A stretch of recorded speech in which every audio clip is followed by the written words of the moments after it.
अलबेले किस्सों की दास्तां के सिलसिले शुरू हुए बनके कहानियां कहानियां।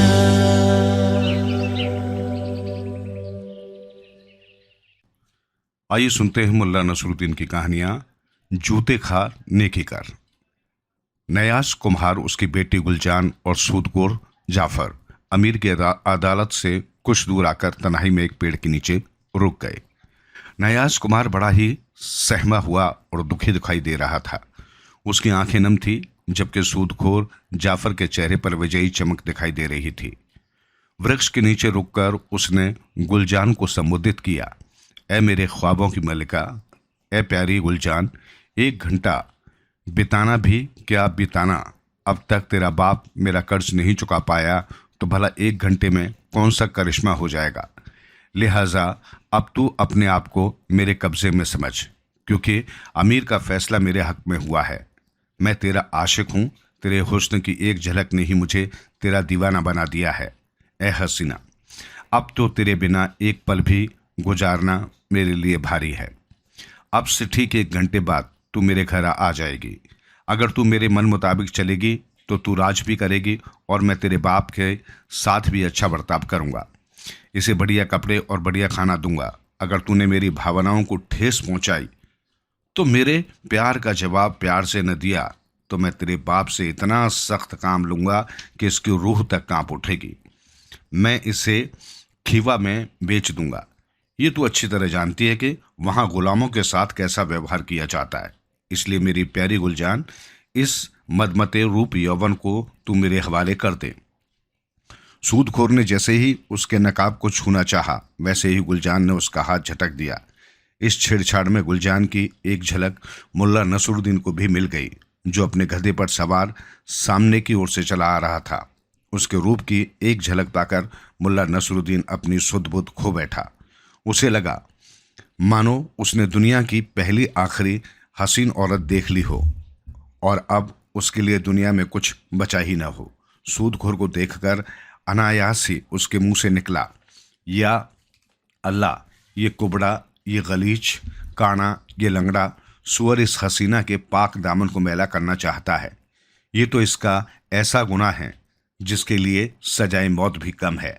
लानत है मुझ पर जो मैंने इस गंदे आदमी को डूबने से बचाया। ये तो नेकी कर और जूते खा वाली बात हो गई। खैर कोई बात नहीं, गंदे सुअर, तुझे भी भुगतूंगा।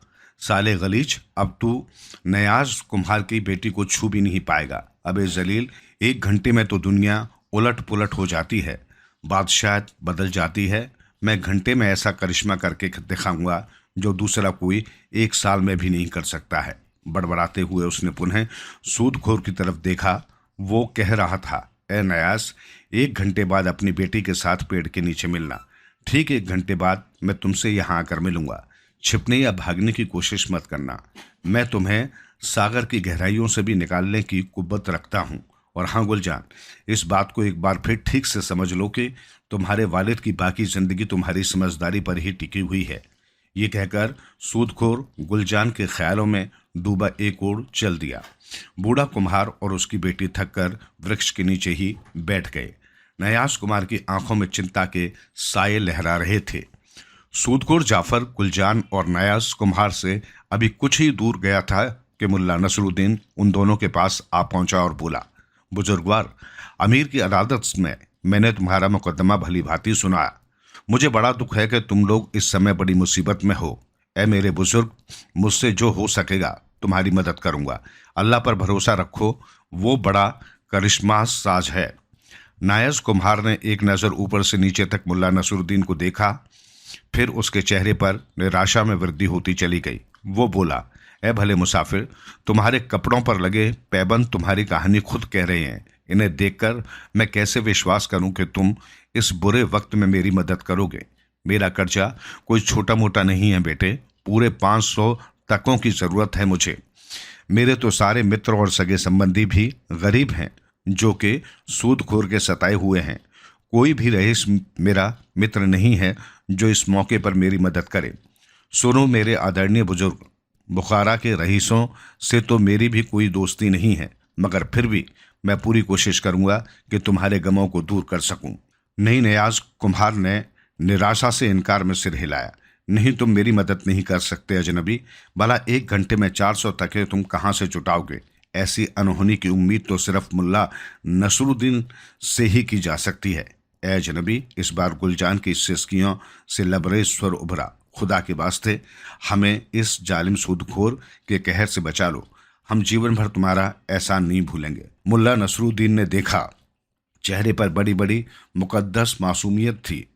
गुलजान ने भी नकाब हटाकर मुल्ला नसरुद्दीन की तरफ देखा था। न जाने क्यों उसे विश्वास था कि यह अजनबी उसके लिए कुछ न कुछ अवश्य करेगा। जबकि उससे नजर मिलते ही मुल्ला नसरुद्दीन ने अपने आप को एक अजीब सी बेचैनी महसूस की। फिर एक पल भी जाया किए बिना उसने नयाज कुमार से कहा, आप यहाँ बैठकर मेरे आने का इंतजार कीजिए। मैं सूदखोर के आने से पहले ही 400 तकों का बंदोबस्त करके लौट आऊंगा। कहकर मुल्ला नसरुद्दीन तेजी से अपने गधे पर सवार हुआ और उसे ऐसी एड़ लगाई कि गधा कमान से निकले तीर की भांति बाजार की ओर बढ़ता चला गया। बाजार में जाकर मुल्ला नसरुद्दीन एक ऐसे चाय खाने में जा घुसा जो लोगों से खचाखच भरा हुआ था। उसमें रेशमी गद्दे व कालीन बिछे हुए थे।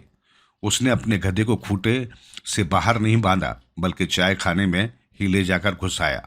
वहां मौजूद लोग आश्चर्य से उसे देखने लगे। कुछ लोगों ने नाक मुंह से कोड़ा कि कैसा बेहुदा आदमी है जो गधे को ही अंदर ले आया। मुल्ला नसरुद्दीन ने जीन के झोले से एक कुरान शरीफ निकाली। उसने कुरान शरीफ गधे के आगे रख दी। ये कार्य उसने पूरे आत्मविश्वास और गंभीरता से किया, जैसे वो बड़ा ही स्वाभाविक हो। चाय खाने में मौजूद लोग आश्चर्य और उत्सुकता से एक दूसरे का मुंह ताकने लगे। गधा चाय खाने में लकड़ी के फर्श पर अपना खुर पटकने लगा। अरे इतनी जल्दी? मुल्ला नसरुद्दीन कुरान का पन्ना पलटते हुए बोला, तू तो जरूरत से ज्यादा समझदार हो गया है। दिन दुगनी रात चौगनी तरक्की कर रहा है बेटा। ये देखकर चाय खाने का तुंदियल मालिक फौरन उठकर उसके पास आया और बोला, सुन ए भले मानुष, क्या तुझे ये जगह गधे के लाने लायक दिखाई देती है? और तूने ये धार्मिक ग्रंथ खोलकर इसके सामने क्यों रखा है? मेरे दोस्त, मैं इस गधे को धर्म ज्ञान सिखा रहा हूँ। मुल्ला नसरुद्दीन ने बड़े ही आत्मविश्वास से कहा, हमारा कुरान शरीफ का सबका पूरा होने वाला है। अब शीघ्र ही इसे शरीयत धर्म कानून भी पढ़ाया जाएगा। चाय वाले की आंखें फटी और मुंह खुला का खुला रह गया। ऐसा अजूबा उसने जीवन में आज से पहले कभी नहीं देखा था। अन्य लोगों में भी कानाफूसी और भनभनाहट होने लगी। इस अजूबे को देखने और समझने के लिए बहुत से लोग उठकर खड़े हो गए। गधे ने पुनः एक बार खुर पटका। बहुत खूब, बहुत खूब। मुल्ला नसरुद्दीन ने पुनः पन्ना पलटा। मेरे बेटे, बस थोड़ी सी कसर रह गई है। तू जरूर अरबी मदरसे में उस्ताद बनने के काबिल हो जाएगा। फिर वो तमाशबीनों की तरफ पलटा। बस इसके साथ यही कमी है कि ये किताब के पन्ने नहीं पलट सकता। इस काम में इसे किसी न किसी की मदद चाहिए। ऊपर वाले ने इसे बड़ा ही ज़हीन बनाकर भेजा है। जनाबे आली, इसकी याददाश्त तो कमाल की है। अल्लाह से बहुत बड़ी गलती हुई जो इसे उंगलियां न बख्शी। देखते देखते मुल्ला नसरुद्दीन के चारों ओर अच्छी खासी भीड़ जमा हो गई। अब मुल्ला नसरुद्दीन अपनी असलियत पर आ गया। समय कम था और उसे अभी काफ़ी काम करना था। वो बोला, साहिबान, ये कोई साधारण गधा नहीं बल्कि शाही गधा है।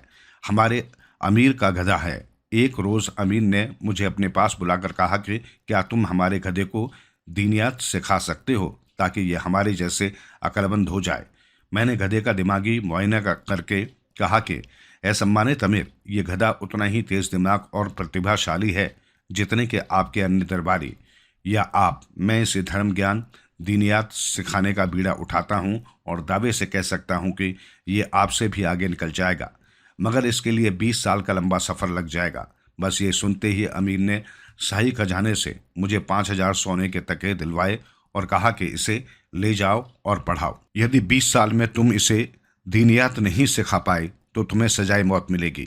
चाय वाला बोला, तो तुम अपने सिर को अलविदा कह दो।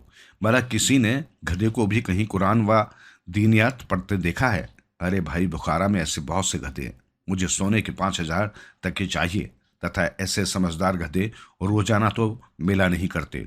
तुम मेरा सिर कलम होने की फिक्र न करो मित्र, क्योंकि 20 वर्ष में हम में से एक न एक तो खुदा को प्यारा हो जाएगा, या तो मैं या अमीर या ये गधा। तब तक ये ज्ञात करने में काफ़ी देर हो जाएगी कि धर्म ज्ञान का सर्वोत्तम ज्ञाता कौन है।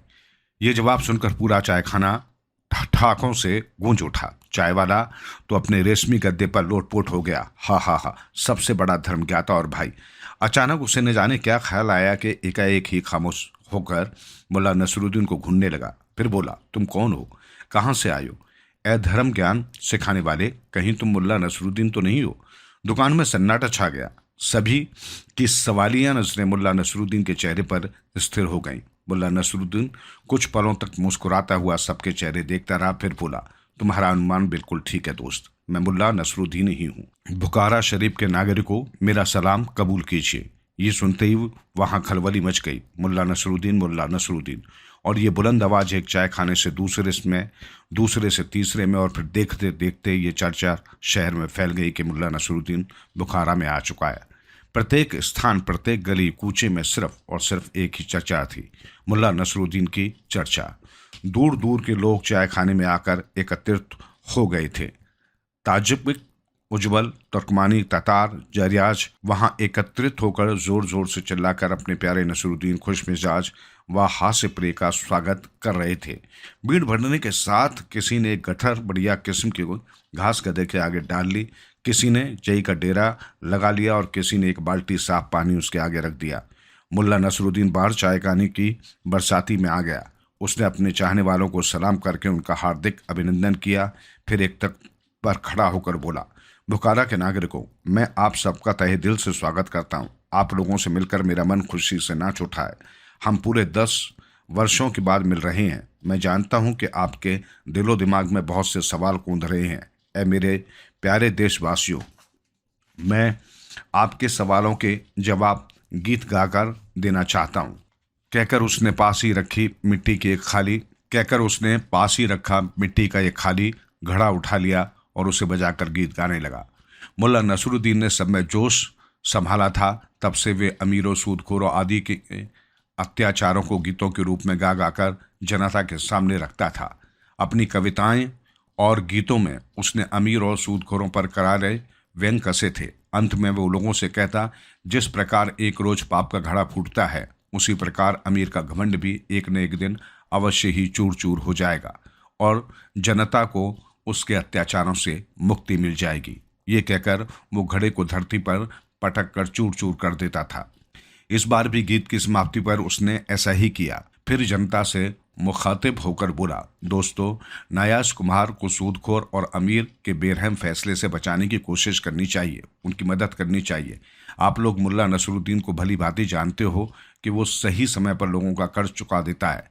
क्या कोई मुझे कुछ समय के लिए 400 टके दे सकता है?